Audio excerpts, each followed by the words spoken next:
Great. So everyone, please join me in welcoming Monica Ospina, the founder and director of O-Trade. Monica is a corporate social responsibility and sustainability expert with recognized experience in the design and implementation of CSR strategies that support operational productivity while building trusting relationships with communities impacted by the mineral exploration and mining operations. Her expertise in transforming conflict into development and human and social capital into value for investors has contributed to ensuring operational readiness, improving the perception of mining, and the well-being of communities across regions. As an author, Monica created the Local Community Procurement Program, a sustainable supply chain model awarded by the IFC World Bank in 2012. She has also contributed to the IFC World Bank's Guide for the Early Stakeholder Engagement, which was published in 2015, and participated in discussion groups for the Sustainable Development Goals at the Rio +20 World Convention on Sustainable Development in 2012. In 2020, she was awarded as Distinguished Lecturer by the CIM. So once again, please join me in welcoming Monica, and over to you, Monica. Hello. I forgot to go through some ground rules. So just for everybody attending tonight, I see that everyone's muted their microphone, so thank you. We'll keep the background noise to a minimum. And if you open up your chat function, it's a great place to place questions. And Monica, I had been discussing earlier that I'll try and relay questions that are relevant during the conversation to her. And then after that, there'll be time after the presentation to ask more questions and engage in conversation. So yeah, please open your chat window and make sure you're muted, and take it away, Monica. Well, thank you very much. I'm very, very happy to be part of this presentation with Sudbury community. Okay, super. Okay, so basically the whole purpose of the presentation is to talk, number one, I will take you from the socioeconomic angle. So it's the other angle from all the technical and amazing work that you guys are doing in the industry. And mine goes around precisely the socioeconomic good. So we call the presentation here Turning Risks into Opportunities, because that is exactly what we are aimed to do. So I'm going to start sharing a little bit about who we are and why is this, so you can see the angle that we're coming from. So O-Trade is my firm. I started O-Trade 15 years ago, and we are a socioeconomic development firm. Our expertise is to design and implement solutions, and the main purpose is to make sure that the industry reaches a good level of productivity and a very positive relation with communities impacted by the operation. I truly believe in the power of the industry to lift humanity. I truly believe that the industry is a catalyst for development. I truly believe that communities can be part of the immediate future when they are engaged and be part of the industry. I have seen amazing stories. It also has been a challenge for the industry, but I hope in my presentation I help to bring a light to some issues that we inherit as an industry, and we are the only industry that inherit that on somehow, and we have to deal with that. So feel free to write questions, and in normal circumstances, this is a perfect, I say that this is a perfect presentation and discussion for beers with friends, but I hope we can do something like that, and we can discuss and learn from everybody's point of view. Okay, so we are coming from that socioeconomic perspective. So let me just start trying to go on what is happening around mining, and what can be done, and why the supply chain, and why ESGs today. I think it's critically important to understand this, because this helps us to understand why we have so many pressures from different angles, and I hope this helps. Okay, so when we are in the mineral industry, I will start telling this story of this behind this picture, because it is a picture of some guys just doing sampling and going to the rivers in very early stages in geology. But the story behind this picture is, number one, is indigenous territories. This is in the Ecuador Amazonia. The guys working there are indigenous peoples from this region. The guy with the white cap here, he is a geologist, and all the guys here are in training. And so if you reach this point that the workforce is local, the communities of indigenous peoples give you access, this is their land, everybody's observing, participating, and the geologist is part of the training and the benefits coming, we are talking about a very good opportunity for everybody. And here we are talking already about the value in mineral capital.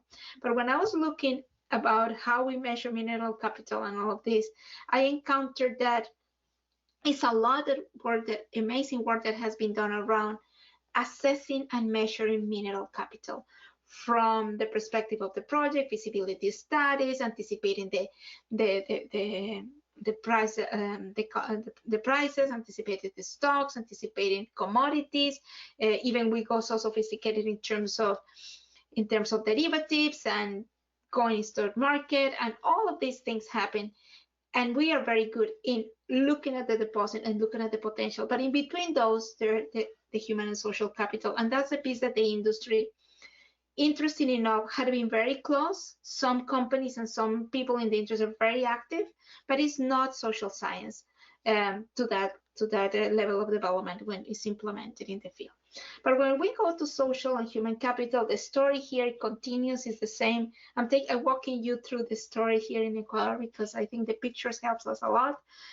And when I go with that, and I had the opportunity to start the project in a very, very early stage and get access and obtain land access from indigenous peoples, when we go and measure social and human capital, it doesn't look the same. And when we measure and assess the potential of the deposit and stock price, commodity prices, and so on, here comes in a set of rules and regulations that start from human rights, indigenous rights, and I can go on and on and on around.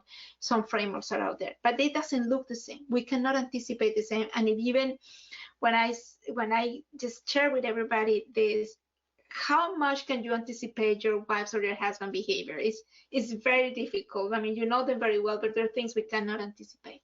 So it's exactly the same when we're talking about a larger group of people, but it doesn't mean it's not value in social and human capital. Just to be clear, social capital is the network, and human capital is our ability to create, innovate, and our own ability to learn from processes and readings and so on. So that is a value itself. So we find a value in the network, in the communities, and we find a value in the capacity and the ability of individuals to progress. But measure that is very difficult. So the idea here is when social science and earth science and science in general, we crash because we measure things different, but it doesn't mean that we cannot do it, and we really need to do it, just to be clear. So that is the industry in terms of value, the mineral capital and the human and social capital. And obviously we have other points to measure, but I'm just going to pay attention to those. So now let's go to the world. And the intention of taking you here is to land in why ESGs and land into why we are seeing so much pressure and what can we do. And it is an opportunity. Yes, it is. Major mineral deposits in the world are in this map, as you can see, in very different parts of the world, but a lot of them and the new potential deposits are happening in the developing world. And that creates a pressure already, because mining is the only industry that goes to where the resources are, regardless the limitations, the challenges, the jurisdictions, the conflict. So it's not like a boutique in New York that we choose a place where to have a boutique, or a restaurant, we'll choose the best street to have the restaurant located. We don't choose the location because we really wanted some place particularly. We go after our expertise, and there are regions that probably people already have a great experience, either in exploration or developing, but still we have to accommodate to the environment where the mineral deposit is located. And that creates challenges, because that mineral deposit comes with the whole package of risk that we have to inherit regardless our operation. So when I go into this scenario, I would like to take you to the annual study that is run by the Fund of Peace, that is the Fragile States Index. And the Fragile States Index, it just simply shows which countries are with a better access to democracy, for example, will define countries that the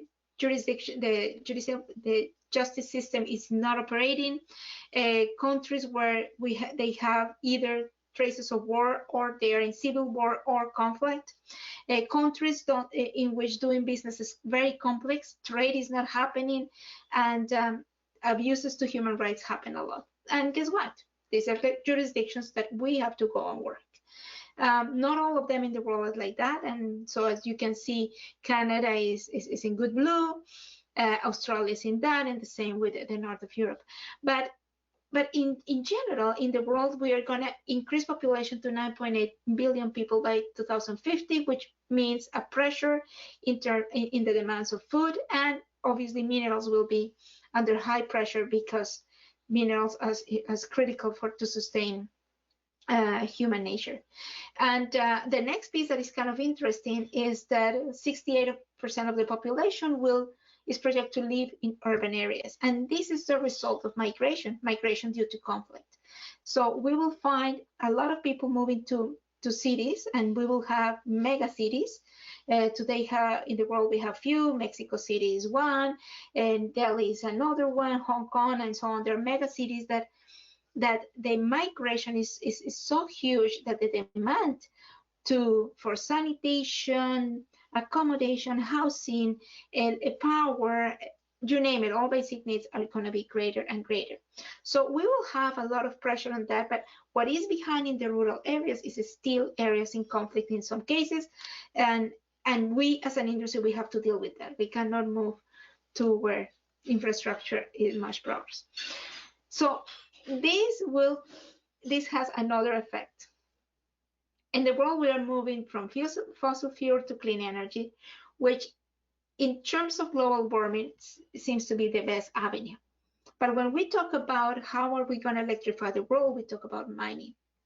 And the big question that comes to my mind is, are we ready in the mining industry for this? So if you can see in this slide, it's very interesting. I got it from the OECD.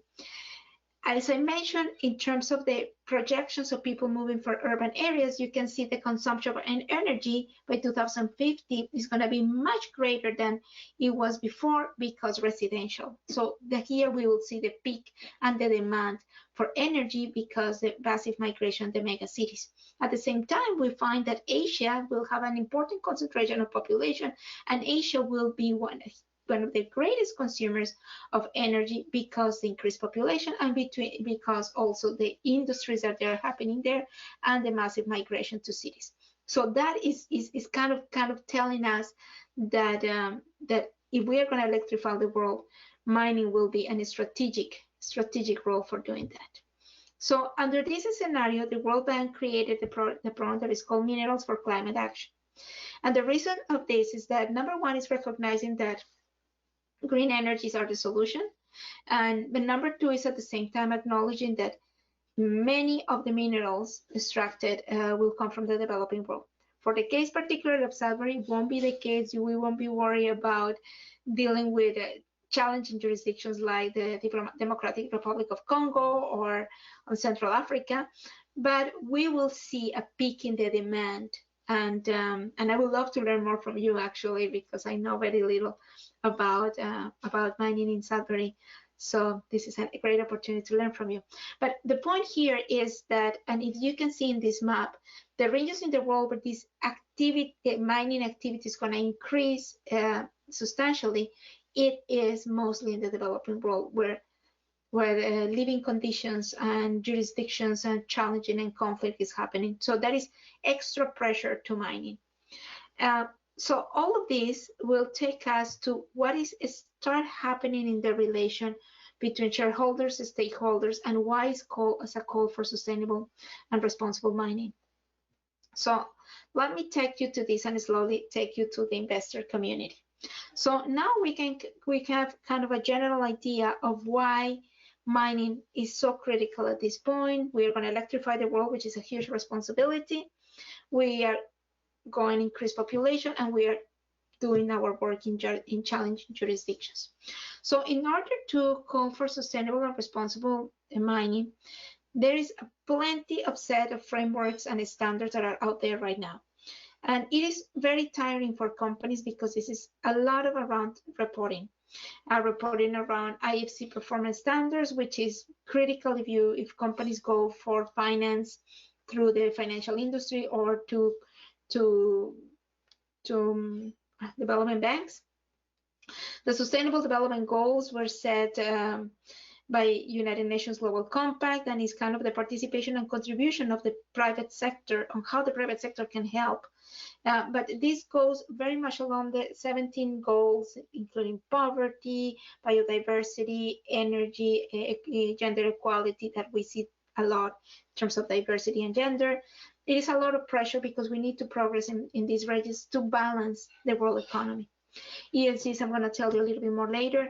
The Global Reporting Initiative, the GRI, probably you are more familiar with that, is a common standard. Right now, they are looking to integrate with SASB. SASB is an accounting one that it does exactly the same purpose as the GRI in terms of reporting. ICMM has standards and frameworks around the relation with indigenous peoples, and recently the tailing management that is in collaboration with the United Nations Environmental Program and the Principle for Responsible Investment, due to a call of what happens with tailings. The Mining Association of Canada, they have the Towards Sustainable Mining, and the World Gold Council right now has the framework for responsible gold. So when we see this, it just basically starts telling us reporting is critical. We want to know how companies are doing, but basically what we are looking and what investors are looking, and not looking the financial statements from the past, because the financial statements basically is a record that tells you in history what you have done. When we move towards sustainable and responsible reporting, we are talking about what are you going to do. So this the finance and the sustainability reporting, give us the full picture of management. And that is what basically investors are after, good management. The company that can prove in the records in the past that they were well managed, and the company that identified challenges, opportunities, and issues that are material for their business, and they are capable to report transparently and saying, yes, we identified this issue, and this is how we're going to address, and this is the progress of our work. So you can see that for the investment community, this is having the full picture is very important to allocate resources. Now let me go to the other side, when is the principles for responsible investment. Principles for responsible investment are also part of the United Nations. And once again, it gathers the private sector, but in this case, we're talking about investment funds. And just to give you a sense and idea here is that in 2019, that was 2,372 funds with a value of $86 trillion. And 2020, you have almost you have a big number, to more than 700 funds were added, which is huge, and they moved to $103 trillion. And the point when I was just looking at how underinvestment is mined, and with the responsibility of clean energy, is kind of, I mean, at least for me, it was like, wow, this is a reason to be a little bit worried here. Net zero funds, which is the funds that started in 2019 after the idea of working and investing in climate change and investing in green technologies and green energy, anticipating the huge demand that is going to be, because we are moving from fossil fuel to clean energy.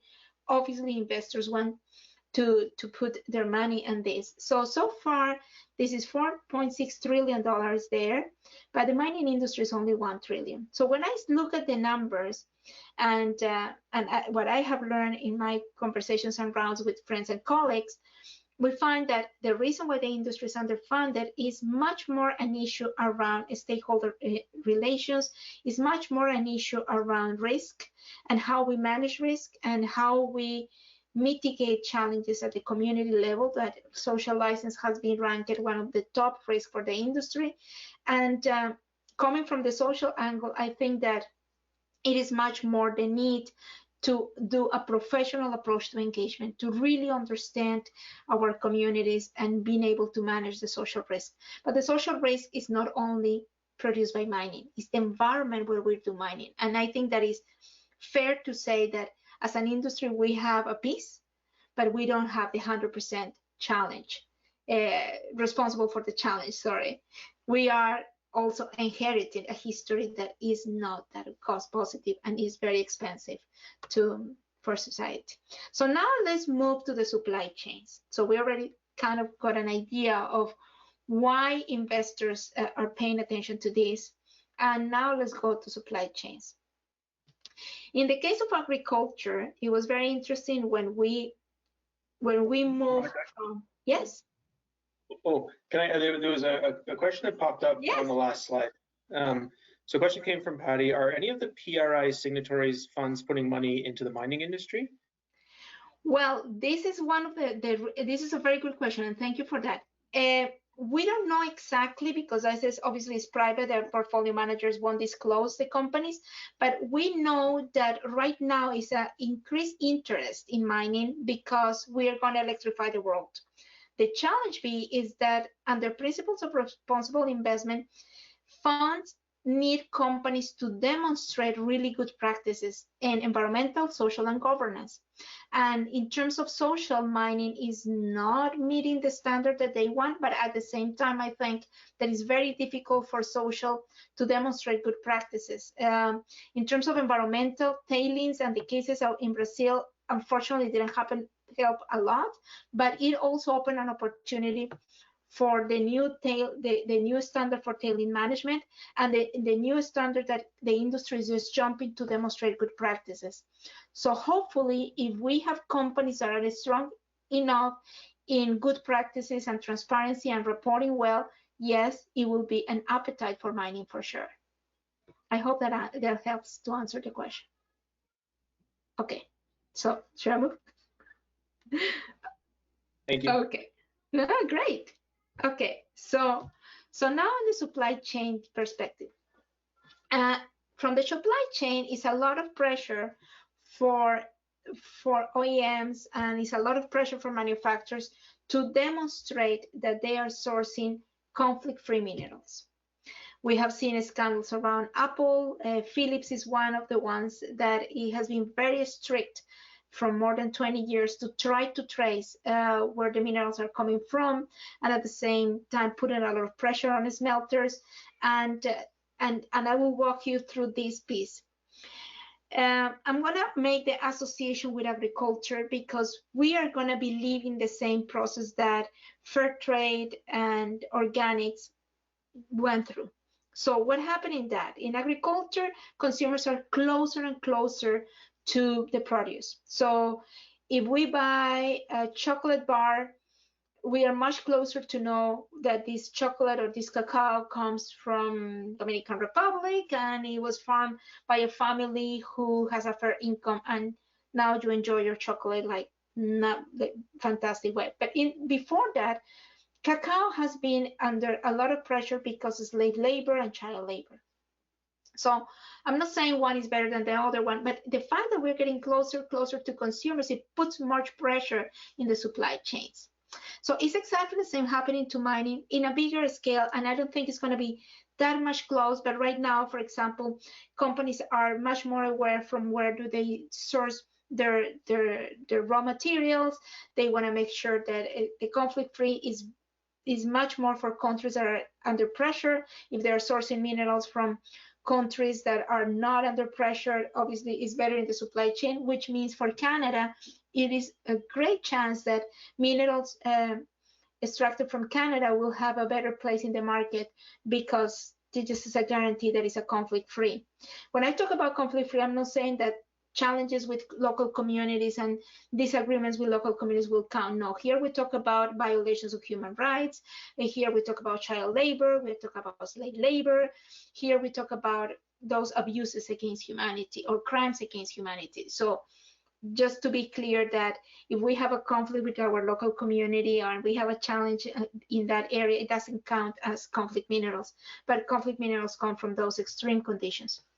So in that way, we're going to start seeing a lot around traceability. And I think the industry will progress a lot on that because we need a space in the market. And clean energy will pose a lot of pressure because it doesn't make sense that we have a clean air with a lot of people dying because of conflict. So it doesn't make sense. So it is a lot of pressure is going to be put in mining and how we can trace the origin of the minerals.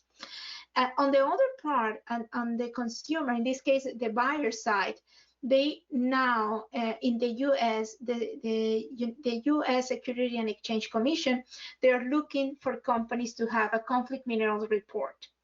So in order to be listed in the stock market, this adds another pressure. So you have to prove that you are coming from regions and you're in a way you are free from conflict in this hub. So we're going to see a lot of pressure on that, and this will go back around reporting, and this will go back about investors willing to take a chance with your company. So now let's go to the investors transformation, and I call it transformation, and I really like this slide, and I, by the way, is borrowed from my colleague working with me with Rocker Patty, because he is the financier in our team. So it is interesting how we have evolved. So traditional investors are much more the ones who are return and risk. And we see many of them, and it still is there. We're moving to ethical investors. These are investors that are saying, okay, I will put my fund, my investments only on companies that are ethical. So probably they won't go in arms, in the military industry. Probably they don't go in alcohol and cigarettes. This type of industries probably they avoid. What is interesting is that pension funds are taking this trend, and they have been moving slowly towards the ESG and impact investment, but impact investment is not to that level. So when you check like the Canadian Ontario Teachers Pension Fund, for example, I had a few discussions with them in the past, and they don't invest in the mining industry, which is contrary to what you should expect. The Canadian pension will invest in a Canadian mining company. So the reason is much more around, they were much more concerned around the industry capability to demonstrate best practices in social and environmental. And we are moving today to the ESGs. So basically the ESGs is environmental, social, and governance is a framework. And I would like to be very clear here because it's a lot of being said at this, and it's a lot of misunderstanding and confusion. There is no ESG per se. ESG is just a classification because every industry will have a very different ESG indicators that demonstrate best practices. What do I mean with this? In mining, in a legal mining practice, it's very rare that we will find child labor or slave labor. Normally, actually, in terms of labor, the legal formal mining industry is performing very well because people are with working in a good working environment. The conditions of employment are fair and in terms of the eyes of the law. So people are hired legally, people are protected with health and safety programs that are very, very strict. And the living conditions and working conditions of workers are very good on that. So we are performing very well in labor. Contrary to all industries in agriculture, sugar, for example, is one that has a lot of controversy because the use of sugar and the impact in humanity in terms of diabetes, and at the same time, the labor behind that, which happens to be a lot of slave labor worldwide. So I'm just taking this just to show you as an example that ESG will classify per industry. And I think that is one of the areas of opportunity that we have because there are so many things that in mining we're doing very well. And the next category will go to the impact investors. Impact investors are basically looking to the monies that they invest. Sorry, sounds redundant. The monies that they invest will really make a change in humanity. So they will invest on solutions to make the world a better place. And this will kind of create a shifting with the way that charities and NGOs are working. Because right now investors will say, okay, I'm very happy to invest in a cause of biodiversity to protect certain area, but I really want to see the return of investment here. I want to see the progress, and I want to see the area is protected, and I want to see an inventory of its species and things like that. So it will be the same for social. So it is room for mining in ESGs. It is. Certainly it is. We need to demonstrate good practices in social, and here comes the very professional social management system and very professional approach to community engagement, which I think is part that the industry is failing, because not all the companies have a very organized professional approach to social management, and the community engagement is very casual. And we really need to organize the process so we can quantify to meet the standards from all the organizations that I mentioned before. From IFC has a very strict standard for the IFC performance standards. They have environmental and social impact assessments that are very strict. They have assessment IFC performance standard for communities, for indigenous peoples, for heritage, that demonstrate that the industry is really acting towards an organized and very well managed. At O-Trade, we have been working on ways on creating solutions in helping. And what I found is that in the industry, we really need to separate and curate what is ESGs for us. So we have created what we call the 360-degree rapid assessment that goes in areas that are really, really challenging for the industry, or in some regions are challenging. So we just go from issues that are not mentioned, interesting enough, but not mentioned neither GRI nor in SASB. Neither IFC has mentioned, for example, artisanal mining or land access in protected areas. Indigenous rights is mentioned in ICMM and is mentioned in the Mining Association of Canada. The World Gold Council mentions that, but the biggest standards, not all the time they measure how companies could report in indigenous rights. And this is, for example, one area that the industry in some cases are doing much better than many other industries.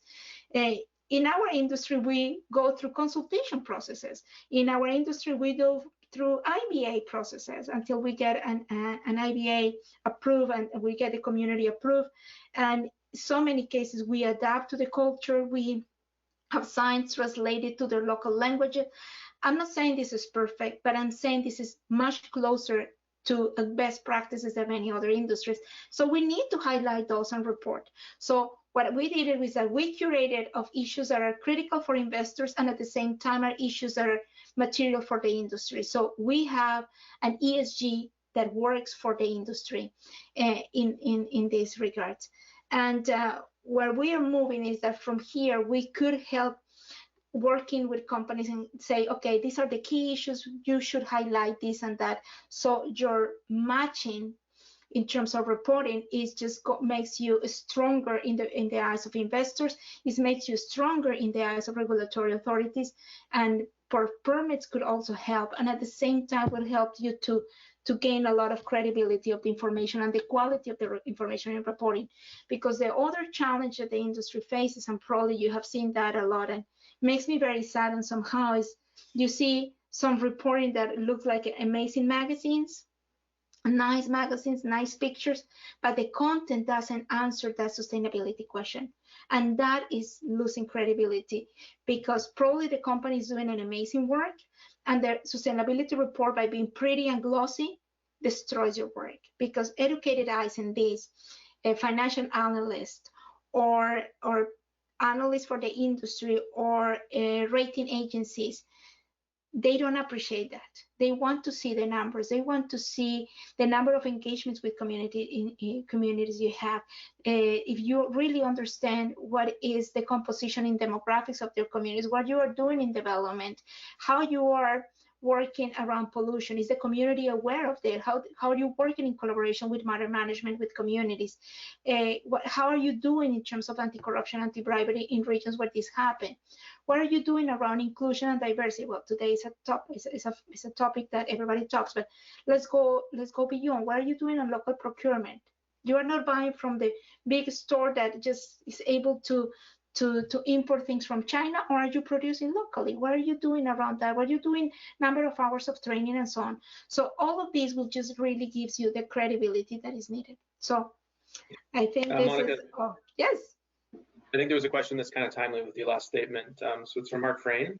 And yes, it's good to support local economic growth. How do you address the clauses of global trade agreements that specify that you cannot show local vendor preferences? Well, this is, Mark, thank you very much for your question. Trade agreements, I mean, let me organize my ideas first. Let me just close my presentation first, because I want to see. Trade agreements meet one purpose. Trade agreements, I would like to be fair in saying that trade agreements are very important in terms of opening doors for local and other companies to do trade. And trade is the principal pillar for developing the humanity. But when we go around the trade agreements and protecting local production, governments have their understanding and quotas on how they calculate which ones will be protected and which industries are not protected. Some industries are protected because it's national security, for example, the case of food. In other cases is that the country cannot sustain themselves if they cannot produce enough to sustain their people, so they really need to open the door to import from other markets. And in some cases, they just really need to export in order to balance the economy. So trade agreements meet one purpose in terms of opening doors for trade in and out. Protecting the local businesses and the local economies, it is part of us to know what are the needs of those industries to match and be competitive enough. One example that I would like to share, which is critical, is the case. I mean, sorry, I'm going back to agriculture, but I think this helps a lot in this example. European Union has been extremely protected about some of the agriculture produced, and the quotas are really, really high, and they make it very difficult for the developing world. And as a result, the developing world basically were unable to do trade with Europe, and they were able to sustain. So Europe ended up spending much more money sending to the developing world to sustain those countries than if they would allow trade to happen. So this is the other side. The strength of the local businesses depends on understanding their capacities. Do they have the infrastructure to be there? Do they have the training? Do they really understand the niche markets? Can we be an incubators for them, or can we really help them to partner with other players in the world? NAFTA, well, now the North American Trade Agreement now really helped with Mexico. Mexico was a maquila place for many Canadian and American companies, and many of them benefited from mass producing in Mexico that was much cheaper and created a lot of opportunities in Mexico in order to meet the demand in North America. So that piece, it has its pluses and cons. I mean, I hope this answered your question somehow.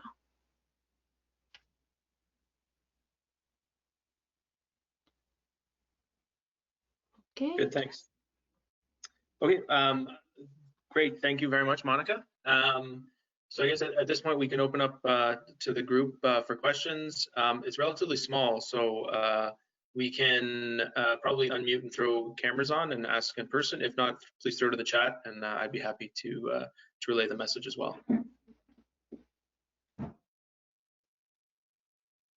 Hi, Monica. I have a question about the framework. My question has more to do with the African environment, the African industry. So, if it's okay if you haven't been there, but my question would be how do you see, based on the revelation and knowledge you have, how do you see us being able to implement this in African regions? Because it's one thing for the international world to be aware of mining in Africa, but what's happening now in Africa is that a lot of the African countries are beginning to become involved in that. So some countries that, let's say, they were oil focused, they were so focused in oil, so now they're now beginning to expand or branch into gold. So in these kinds of situations, what we're trying to avoid is repeating the same mistakes that happen in the oil industry to happen in the mining industry, or in the gold industry, because it's all mining, but in the gold industry. So could you please give me some, I want to say advice, but I want to ask, if you were in the position, if you were there, how would you approach it? How would you use your experience in previous areas to apply the same indicators and the same ESG frameworks in African countries? Thank you. Well, thank you very much. That was a very, very good question. Africa is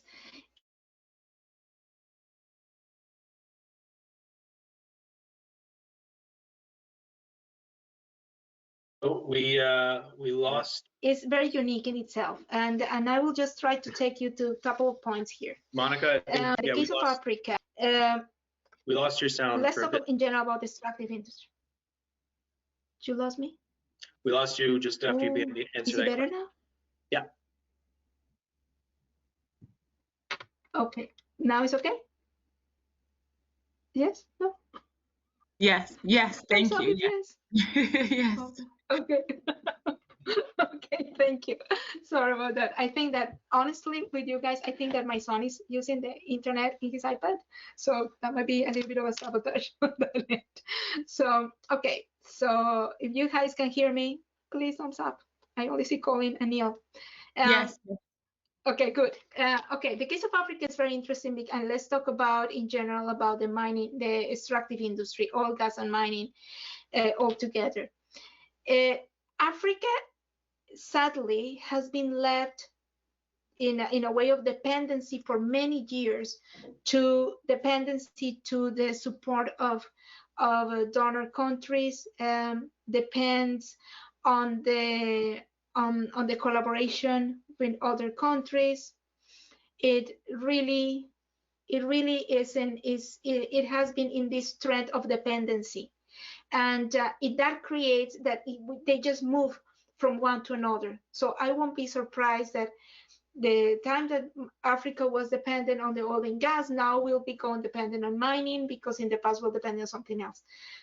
But at the same time, the new generation in Africa is a strong force that is pushing for innovation and entrepreneurship, which open a space for Africa to develop their own technologies. And we start seeing a lot of things coming at the very grassroots in Africa, which is fantastic.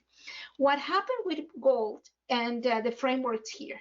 Okay, so in so many parts in Africa, let's go about local content, for example, has been very strict. Nigeria has been very strict. South Africa has been very strict. Ghana is extremely strict about sourcing locally, and to ensure that these local enterprises had an opportunity to participate in with the larger players in the industry.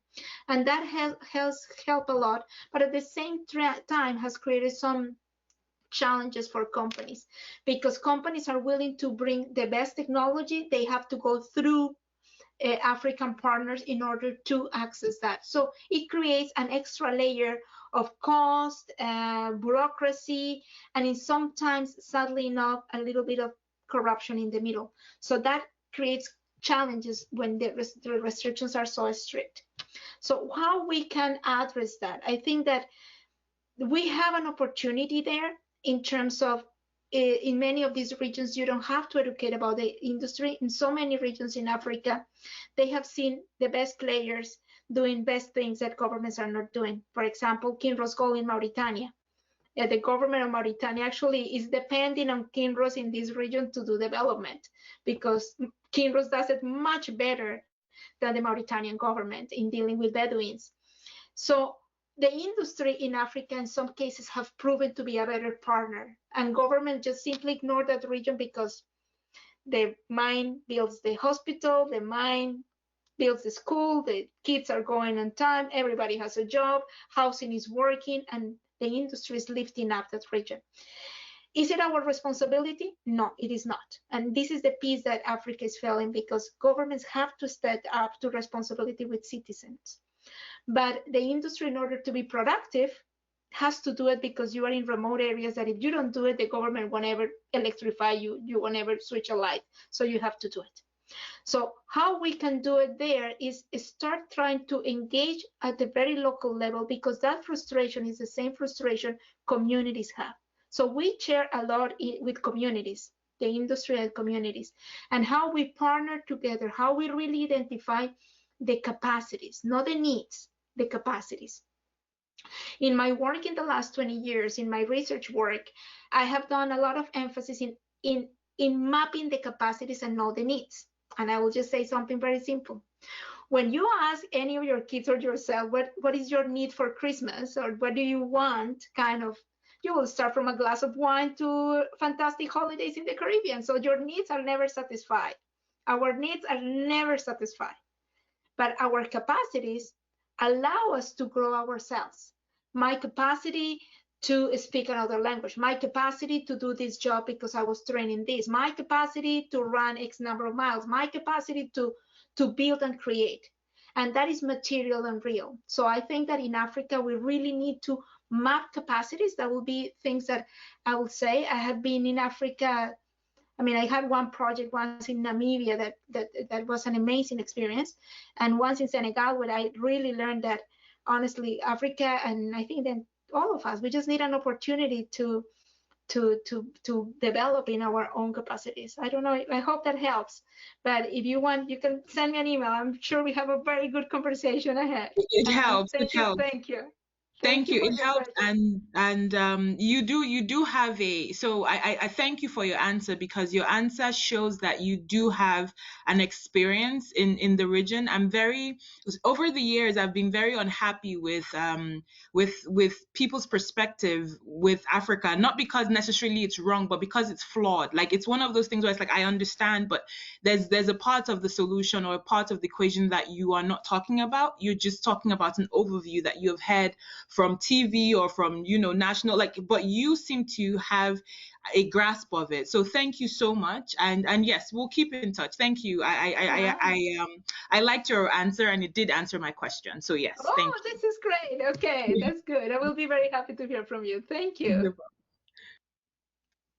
Is it any other question? I guess for me, sorry. Yeah, go ahead, Mark. Yeah, so this might be very Canada centric, but in your travels and in your experience, what have you seen in terms of reconciliation due to colonization? In Canada here, we're trying to reconcile with our Indigenous population. We've got a long way to go, especially when the territorial, like, everybody thinks it's a reservation, but they actually do have historical territories that we need to consider. And I was wondering, is that throughout the world, or is that North America, or I'm just wondering about that. Well, Mark, you asked a question very close to my heart. Not the reconciliation piece, but the colonization piece.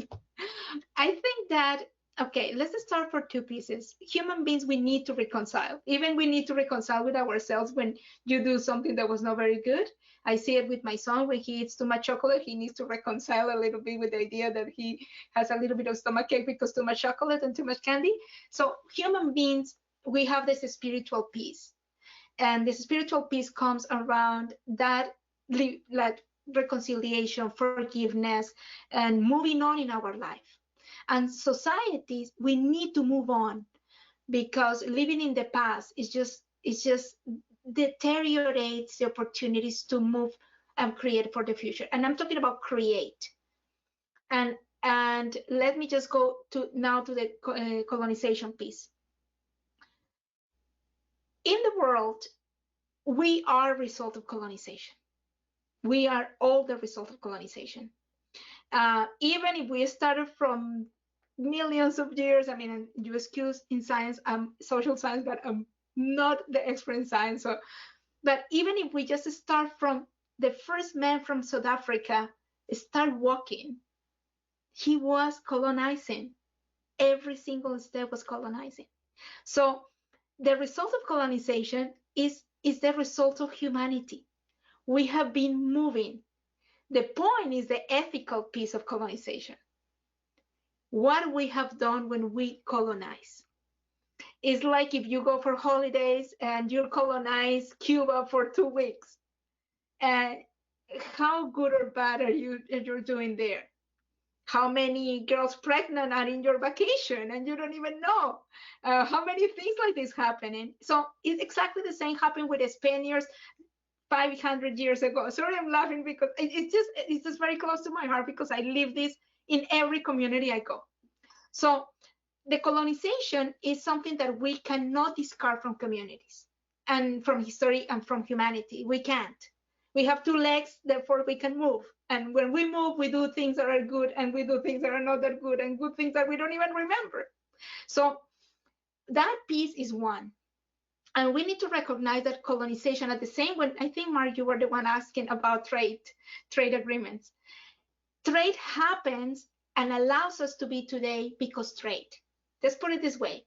The first man in this world who discovers that the wheel existed, he could be by himself solo playing with his wheel and the world will be playing with other rocks and things. But the wheel, when you trade the idea and when you start, that was the next machine and the card and the things. Every time we exchange, we grow. How we do it, the ethical piece is the component. So now let's go to reconciliation. What happened in Canada is nothing different to what happened in indigenous communities all around the world. And they have been abused in terms of the use of the land or the way the land was acquired. They were abused in terms of unfairly treated or really bad treated because their traditions. The same that happens with the schools here in Canada happens with indigenous in South America, that they were literally stolen their rights to use their local language or their traditions because they have to be Christians and they have to be Catholics in that case. So we force, colonization has forced conflict. And I will say that forced conflict. And now is the time when we are kind of realizing that all of this was not much of a good idea. For example, if we think on Congo, how much Belgium has apologized about what happened to Congo is not gonna delete from their minds the damage that was caused for years and years of extreme abuses. And now we want to reconcile with Congo because we need the minerals from Congo. So now we see artisanal miners, which is interesting because the minerals in Congo are valued to $3 trillion. And now artisanal miners say, well, let's move to Congo and get all the cobalt that we can. I mean, it is unrealistic, but they want to do that. So the reconciliation process comes from the seriousness and the respect that we show today to what we are doing today. So if we go to regions, it doesn't matter where they are in the world, Canada or Latin America, so Africa, South Asia, where communities were treated badly in the past and they still in their memories, it is time for us to listen and it's time to start giving them the chance to own their future, to decide on their future, to have a voice on their future. And it will be a process that takes generations. I have seen it in different regions. I think it's a long process, but the only way is how we acknowledge that was pain, number one, acknowledge that it was not right, and acknowledge that they have rights, but they have responsibilities. And this is the piece that I think we are forgetting in the reconciliation component. We are putting the communities, and I will say worldwide, in a position of being like, oh, poor you that you live this. I mean, number one, the person that is living this today was not the poor you. That was like the grandfather who lived it. And today, you own your today. You have children that you have to pave the road for tomorrow. So it is sad. Let's acknowledge, let's understand it, let's respect the pain. Yes, it damaged. Let's try to, if it's possible, reconstruct your culture, go back to your roots, be proud of your language. But look at today. You have kids, and those kids deserve to go to school. They want to be engineers, doctors. They want to create. They want to innovate. They want to do a better future for them and their kids. So how we help them to detach from that pain from the past that is holding them to live a better future. I don't know if this helps to answer the question, Mark, a little bit. But communities have to be responsible for that too. And that is the piece that probably we are not doing that well either.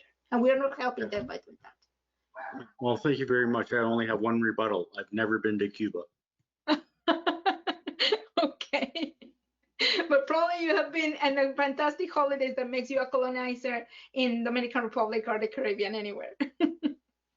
Or Miami even. Colin, I believe you have a question. You wanted to say?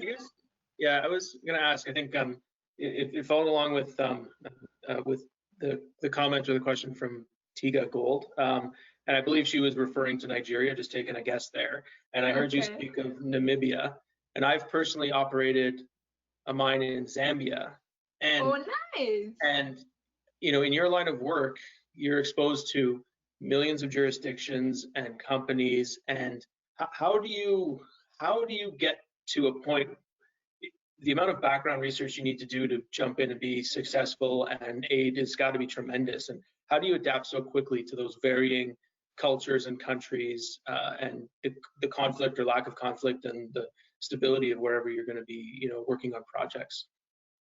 Colin, how much I wish that we were in a pub, all of us. Seriously, this is a perfect question for a pub. Okay, how? Wow. I think that is a personal, it starts from a very personal, I mean, he has a beard, that's not fair. So, so I will say that it starts from who we are, all of us, and we are so unique and special, every single person. Since I was little, I was always curious about cultures. And I really, really like the differences and the food and the languages and the colors and everything and where they live. So in my case particularly, I think that curiosity has been the inspiration of trying to learn and try to listen from people. And I think that is critical. I mean, that is my very personal intake, that I always been curious about cultures and welcome cultures. But at the very professional level, I think that appetite for learning, and I learned a beautiful expression from a Japanese friend, and he said, I said, why Japanese are so strict and so diligent? And he says, Monica, because we learn to have being humble while have a great appetite for learning, but keep humble. And I really think that is very inspirational, that when you have that will to learn, it allows you to enjoy the culture, enjoy the food, enjoy the environment, and try to see with a positive lens. And I think that it is critical in the work that we do with community engagement and social engagement. And one thing that I will say that frustrates me and makes me sad when I'm in international forums, they tend to criticize the industry a lot. Oh, mining and geologists. And I wish many of these people had been in the jurisdictions when you guys work. You work in Zambia, and our friend from Tiga, well, she's coming from Africa. Mining has touched the real grassroots of many parts in the world. And we don't say anything, and that makes us very special. The sensitivity of people traveling and working in jurisdictions all around make it very humble while with appetite. The sadness is that not many people understand our industry, and I think the success is literally the success when you try to engage with communities, regardless who they are. Is that number one is another human being. Number two is a person who, regardless the level, position, or education, has dreams like you and me, has needs, and has capacities. But it comes with the beauty of a very different environment, and that will be probably that, keeping that humble while appetite for learning. I will go back to Naoto's quote. Yeah. Thank you for that. It makes me think a lot. Thank you. Good. Thank you. Is there any other questions from anybody? Well, we were in a pub. It will be better. Yeah. Yeah. Loosen up everybody's inhibition. Okay. I think that's it. So, Monica, a big thank you on behalf of the Sudbury CIM for closing out our season. And it was I wrote down a lot of lot of notes from tonight, the things I want to look up and do some research. There was a question again from Tiga around if the presentation could be made available. I did. Oh, yes. Happy, yes. Perfect. Well, you guys already have it, so. Yeah, as long as you're okay with us distributing it. Yeah, no, super happy to do it, but just make a PDF so it's easy because I think that the pictures are quite heavy, but yes, Okay. nice. Thank you. Thanks, Monica. No, very nice, very nice meeting you guys. Thank you for opening this window to share ideas. Thank you for taking the risk to go to the social angle. I know this is sometimes this is kind of scary, but it's not. Believe me, it's so much fun. And I would love one day to have the chance to meet you guys personally. And if you step in Toronto, I'm here. I'm very happy to meet you all. Wonderful. Thank you so much again, Monica, and to everyone who attended tonight. And we will post a link to the video. Will be posted on our YouTube channel. So if you want to revisit some of it, then it will be available in that format. And again, thanks everyone. Thank you, Monica. Thanks for a great season despite all of our challenges. And we're looking forward to getting our 2021-2022 season out sometime this summer with an exciting lineup of speakers and events in the new year when we're all vaccinated and getting back together in person. Super. Okay, thank you guys. Bye. Have a great evening, everyone. Bye.